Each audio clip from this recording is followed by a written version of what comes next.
ये सवाल कैसे होंगे? एक्सरसाइज 2.5 है, फाइंड द प्रोडक्ट। 3.72 को 100 से मल्टीप्लाई करना है। ठीक, पॉइंट के बाद कितने नंबर हैं? 2, और यहाँ 2 ज़ीरो भी हैं। जब पॉइंट के बाद 2 नंबर हो, नंबर चाहे कुछ भी लिखा हो, और 100 हो, उसको 100 से मल्टीप्लाई करना हो, तो बस यही तीनों नंबर उतार दो पॉइंट हटा के, 372 आंसर आ गया। पता है कैसे? एक्चुअल में अगर हम करके दिखाएं आप, तो करने का तरीके 2-3 हैं। पहला तरीका भाई 3.72 को आप 100 से मल्टीप्लाई करिए, न्यू करके, है ना, 100 से मल्टीप्लाई करिए, 0 0 0, है ना, फिर 0 0 0 से कोई भी नंबर मल्टीप्लाई, 0 1 2 2 1 7 7 3 3।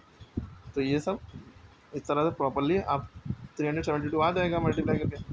वरना दूसरा तरीका ये है कि 3.72 लिखा है इंटू 100 लिखा है, भाई पॉइंट उड़ा दो, जैसे ही पॉइंट उड़ता है पॉइंट के जस्ट नीचे 1 आ जाता है।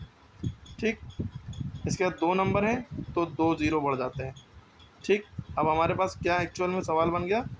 372, क्योंकि पॉइंट तो इसका उड़ गया, अपॉन 100 इंटू 100, 100 से 100 कट गया, 372 बचा। अब इसका भाई 1.08 है, इसको 100 से मल्टीप्लाई करना कैसे करेंगे?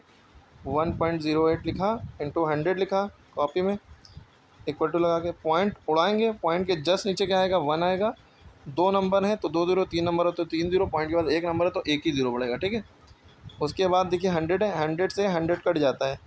अब क्या बचा? क्योंकि यहाँ से पॉइंट उड़ गया है तो 108 बचा। ठीक है, क्लियर हो गई? इसी तरह 11 सवाल कैसे होगा, इसी में कर दे रहे।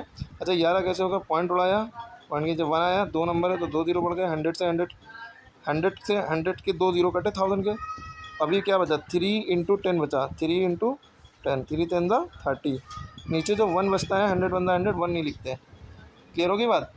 अब ये पहले के जो ज़ीरो हैं वो हटा देते हैं, क्योंकि यहाँ पे भी ज़ीरो है ना, यहाँ पे कोई नंबर होता तो 103 लिख लेते हैं, 1 होता कर तो। इसी तरह 11 कैसे होगा भाई? ये पॉइंट उड़ाया, पॉइंट के नीचे 1 आया, 2 नंबर है तो 2 ज़ीरो बढ़े, 2 ज़ीरो 2 ज़ीरो कट गए, ऊपर क्या बचा? 4303, क्योंकि पॉइंट से पहले नंबर थे, इंटू 10 था। 10 का से मल्टीप्लाई करने का मतलब है एक ज़ीरो इसमें बढ़ा दो। ये दोनों के आंसर आप कमेंट में बताइए। ठीक है।